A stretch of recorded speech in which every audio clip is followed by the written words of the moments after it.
Breaking news. Welcome to today's headlines. Stop hiding under your wife's wrapper.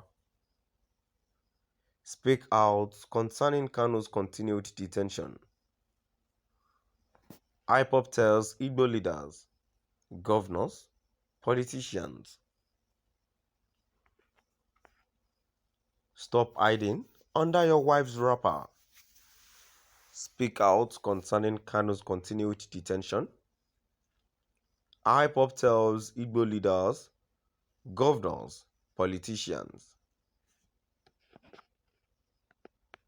To my dear listeners from wherever you're listening from, please stay tuned as I read today's news.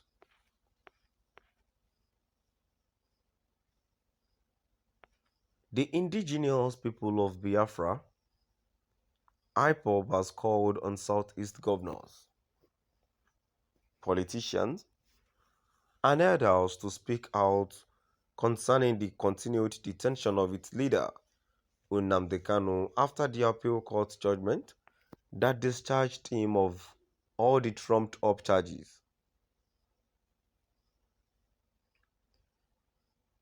It expressed concern over their silence, describing it as a sign of cowardice and fear. The group, in a statement by its Media and Publicity Secretary, Ima Powerful, said, "We, the global movement and family of the indigenous people of Biafra IPOB, is compelled to ask Igbo governors, senators, House of Representatives members, ministers, House of Assembly members in every state in Biafra land, why the silence over the continued illegal detention of their son, Mazi Nnamdi Chukwu Kanu, despite the fact that a court of competent jurisdiction, the Court of Appeal, has discharged him of all the charges brought against him by the Nigerian government."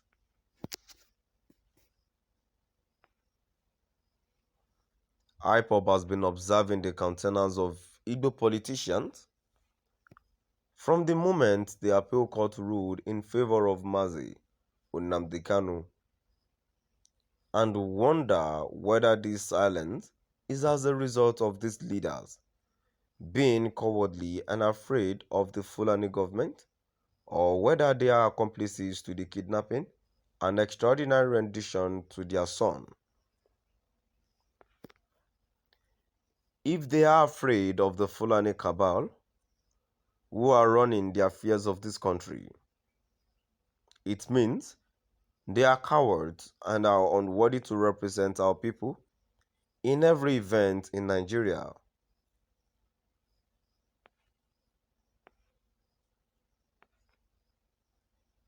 IPOB is asking these questions because our patience is not and would not be infinitely elastic.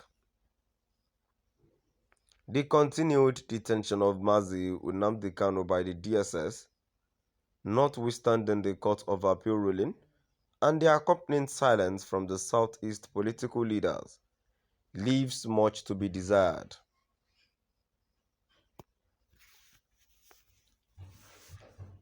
This is exactly the same attitude of silence exhibited by these so-called political, traditional and religious leaders as their sons and daughters are daily abducted and extrajudicially murdered.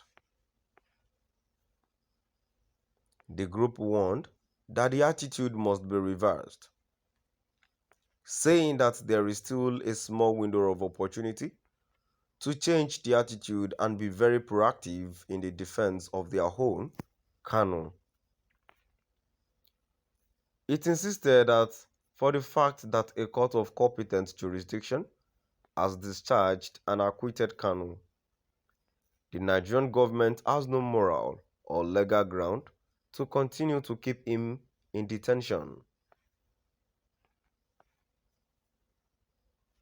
IPOB noted that the ruling of the Court of Appeal should embolden the Southeast governors and politicians of Southeast extraction to demand that the rule of law be upheld rather than be concerned or afraid of being witch hunted for condemning the utterances and actions of the Attorney General of the Federation, Alhaji Abubakar Malami, and the Fulani APC government whose intention it is to subvert the constitution and judicial pronouncement of the Court of Appeal.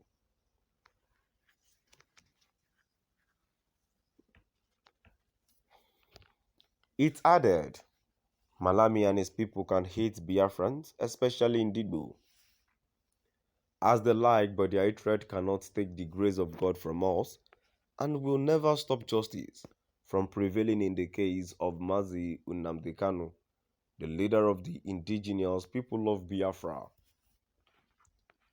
Igbo leaders and stakeholders should stand as men and women with balls and make their stand known to us. This is not the time to remain silent or sit on the fence.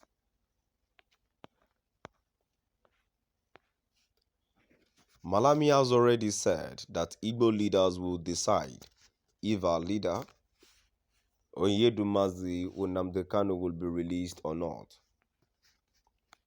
It means that Malami knows that there is a conspiracy between the federal government and Igbo politicians.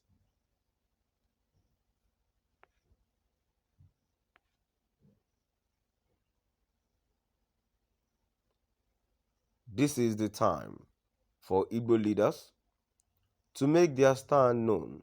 Otherwise, we take their silence as being part of the conspiracy to detain Mazi Nnamdi Kanu illegally and indefinitely, even after the appeal court has discharged and acquitted him.